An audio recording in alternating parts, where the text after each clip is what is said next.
na si Pangulong Duterte ay ibinigay ang mga klowa o mga titulo ng lupa sa mga ati sa Boracay. Sinong nakakaalam nito? Tuwang-tuwa ang bansa at tuwang-tuwa ang mga katutubo sa pagbigay ng lupain sa kanila. Pero ano po ba ang nangyari ngayon? Binawi ng bangag na administrasyon!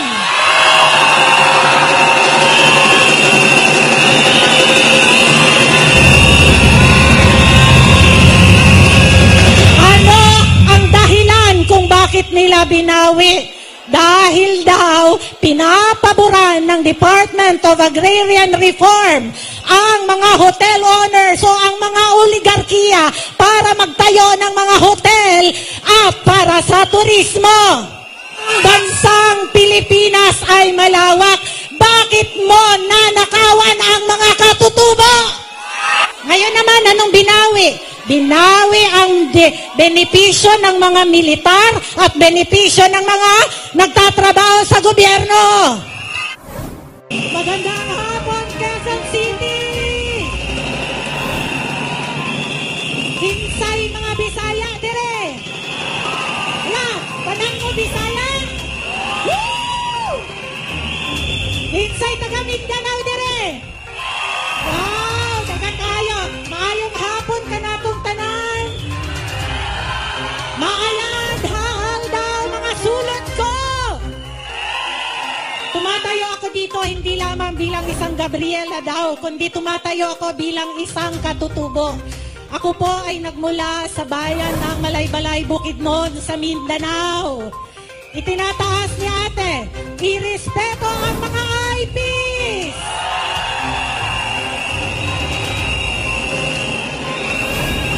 Kanina, sabi nila magsalita daw ako. So, bigla-bigla, naglilista ako. Humahaba ng humahaba yung listahan ko. Ibig sabihin, ang daming pagkukulang ng pamahalaan na ito. Pero uunahin ko yung placard ni ate. Ang nakasaad dyan, irespeto ang mga IPs. Meron akong ikukwento sa inyo kasi baka tayong mga nandito sa NCR, hindi natin alam kung ano ang nangyayari sa ating mga katutubo. Isa lamang sa mga pinaka-importante na bagay na nais kong diinan, ang nangyayari na pagkuha sa mga lupain ng ating mga katutubo. Alam niyo ba na si Pangulong Duterte ay ibinigay ang mga klowa o mga titulo ng lupa sa mga ati sa Boracay? Sinong nakakaalam nito? Tuwang-tuwa ang bansa at tuwang-tuwa ang mga katutubo sa pagbigay ng lupain sa kanila. Pero ano po ba ang nangyari ngayon? Binawi ng bangag na administrasyon!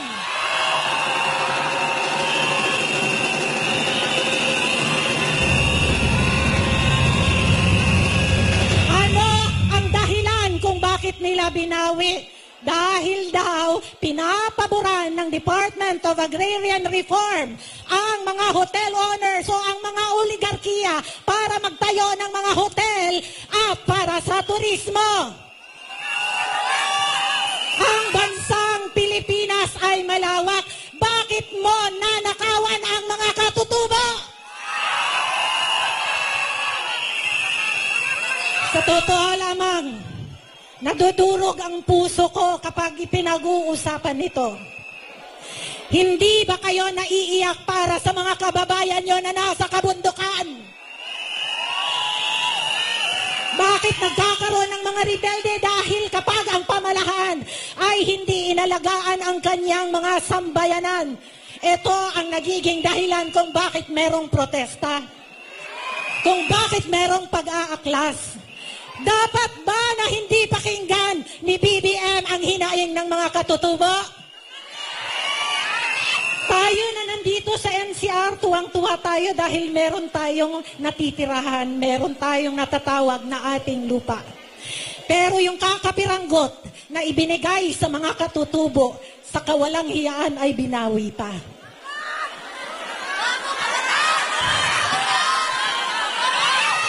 Hindi nararapat na gawin ito sa ating mga kababayan. Yung mga lupaing ininigay sa mga ati at sa mga eta ay ibalik sa kanila.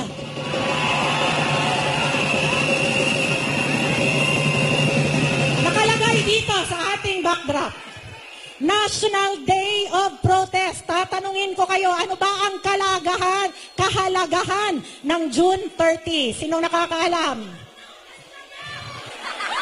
Ang araw na ito ay ang anibersaryo ng pagpanumpa ni BBM bilang Pangulo ng Pilipinas. Alas 12 ng tanghali noong 2022, nanumpa siya sa harap ng tao, sa harap ng bayan, hawak ang Biblia at sinasabi niyang magiging tapat siya sa Pilipino. Ang tanong, tapat ba siya sa atin?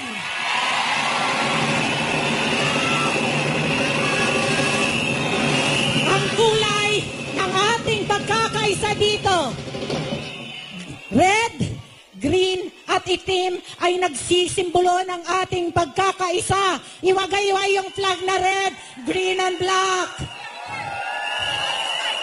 Iwagayway ang bandila ng Pilipinas.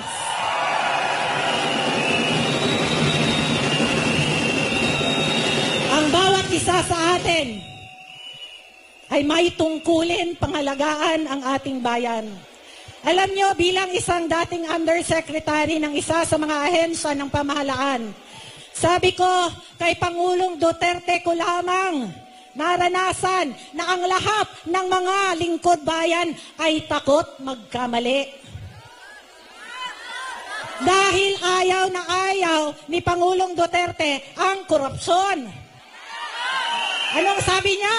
Papakainin ko kayo ng sinsilyo. Ano yung sinsilyo? Yung coins. Para tayong jukebox. Sino ang natatanging Pangulo na nagsabi kapag kayo ay inagrabyado ng isang lingkod bayan o nagtatrabaho sa gobyerno, sampalin ninyo? Duterte! Duterte! Duterte! Duterte! Ano ang ibig sabihin ni Pangulong Duterte noon? Ang sinasabi niya, ang taong bayan ang siyang may kapangyarihan. At ang lahat ng lingkod bayan ay dapat mananagot sa publiko. Pero ano ang pinakaunang panukala na inilabas ng ating BBM? Ano ang pinakaunang executive order na kanyang nilagdaan? I-abolish ang Presidential Anti-Corruption Commission. Ano ba ang mensahe na nais niyang makuha natin? Protektor ba siya sa mga korap sa gobyerno?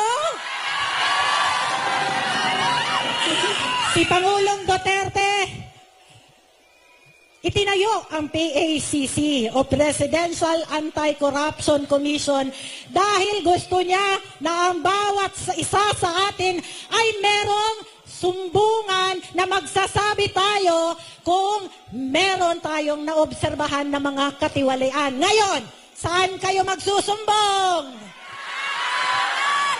Sa ipis at sa daga!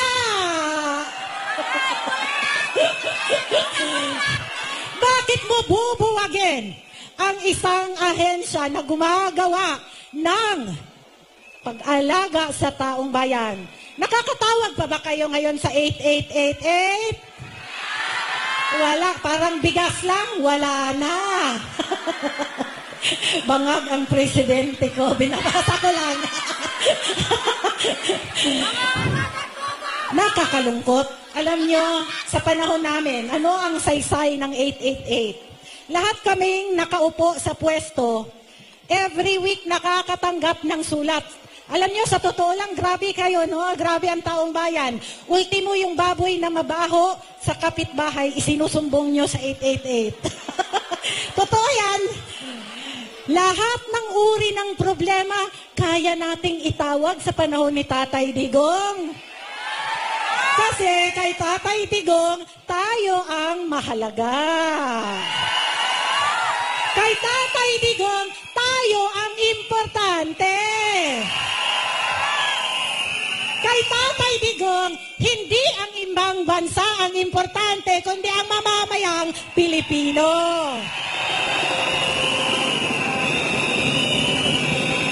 Kay Tatay Digong, munggo ang ulam sa Malacanang. Ngayon, ano ang ulam nila?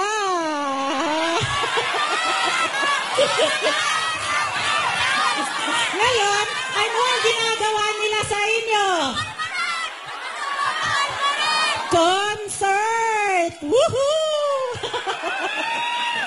Kayo ba ay pumunta dito para makinig ng awitin ng mga sikat na artista?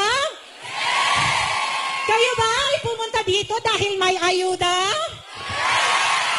Tayo ay nandito dahil mahal natin ang bansang Pilipinas.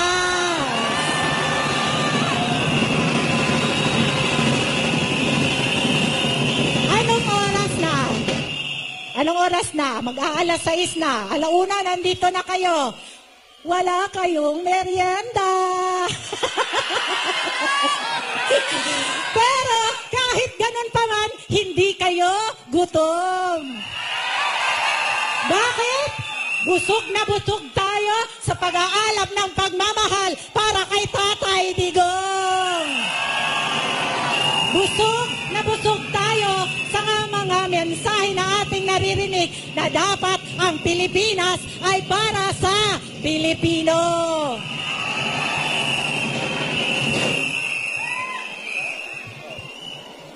Ano pa yung sinulat ko dito? Teka lang, nawala. Sinulat ko dito. Alam nyo, nakakalungkot sa mga sinong nananarbaho sa gobyerno dito. Ano ba yung isang malungkot na balita na ginawa ang hilig magbawi nitong administrasyon na ito, no? Binawi yung mga lupa. Ngayon naman, anong binawi? Binawi ang benepisyo ng mga militar at benepisyo ng mga nagtatrabaho sa gobyerno. Sabi, tatanggalin daw ang performance-based bonus. Ang mga nanunungkulan sa pamahalaan ay meron tinatawag na performance-based bonus, no? Sa buong taon, nire-rate ang bawat ahensya. Sabi ko nga sa inyo, nung panahon namin, lahat ng sulat ninyo, pagagalitan kami ni Pangulong Duterte kapag hindi kami sumagot sa sulat in 7 days. Yung 888, kasi ako naging Executive Director ng Commission on Filipinos Overseas mula 2018 hanggang 2021. Every week, merong dumadating sa opisina. Ako yung pumipirma mismo nung mga reklamo at complaints. Kapag hindi kami nakakasagot, yung FOI or Freedom of Information na opisina under sa office ni Tatay Digong at ang PACC, bibigyan ka ng notice. Hoy, yung ahensya mo, delinquent sa pagsagot ng problema ng mga tao. At meron kang negative points doon. Kaya kami ay sobrang maingat sa aming trabaho dahil ayaw namin mapagalitan. Ngayon, kumusta po ang inyong mga lingkod bayan? Pagkatapos, tinanggalan pa ng benepisyo. Bakit nyo tinanggalin? Ibubulsa nyo po ba? Nagtatanong lang naman po. Nagtatrabaho ng maayos ang ating mga kababayan. Huwag niyo pong lahatin dahil marami pong tapat na naninilbihan sa gobyerno. Ang ating mga teacher. Bakit si VP Sara sobrang nalulungkot sa kanyang pagbitiw sa Department of Education? merong teacher na sumulat ng tula. Tanging kay VP Sara lamang nila natikman ang isang buong buwan na walang trabaho ang mga teachers. Dati, ang mga guro, overwork na, inaabuso pa ng pamahalaan. I know because my mother was a public school teacher. Grade 1 and grade 4 teacher po yung nanay ko at marami po akong mga kapatid na nandoon sa Bukidnon na teacher. Pero ngayon lamang nakaranas ng kaluwagan ang ating mga teacher kasi pag summer break, alam nyo, sobrang naaawa ako sa mga teacher kasi pag uwi niyan sa bahay, nag-check pa yan ng assignment at ng mga homeworks at test ng mga kabataan. Gagawa pa ulit ng kanyang lesson plan para kinabukasan. Pagdating ng weekend, pinapapunta pa sa paaralan para maglinis. Hindi po alila ang ating mga guro. At ito ay ginawa ng paraan ni VP Sara Duterte. Mabuhay si VP Sara!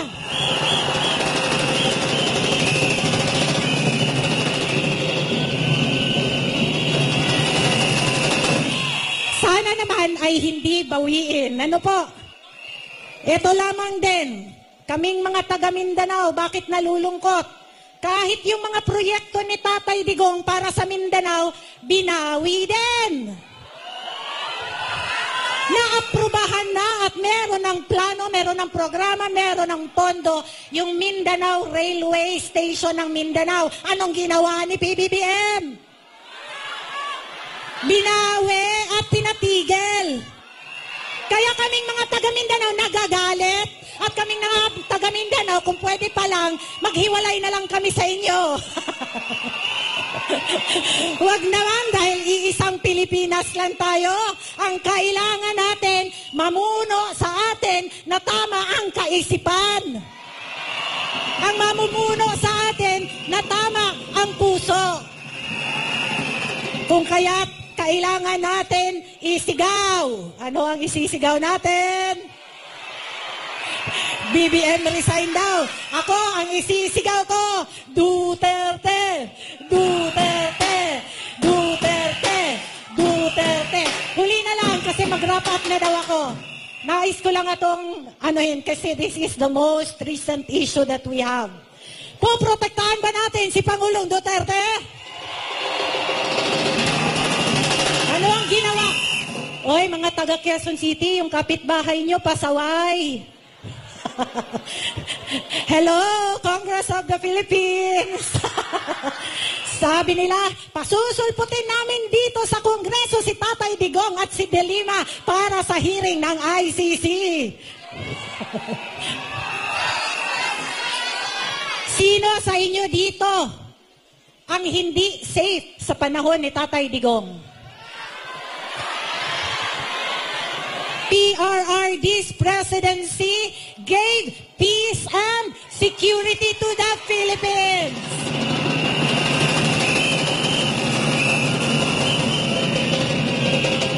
Ngayon, dahil threat sa inyo, you consider him as a threat, iimbitahan nyo para babuyin nyo dyan sa Kongreso, lahat kami mauuna dyan. Hindi namin pababayaan si Tatay Digong.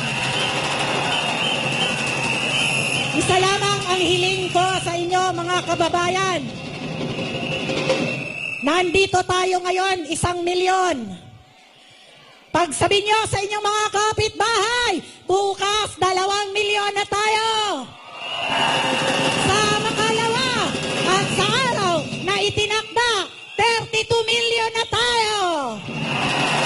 At isisigaw natin, BBM mananagot ka!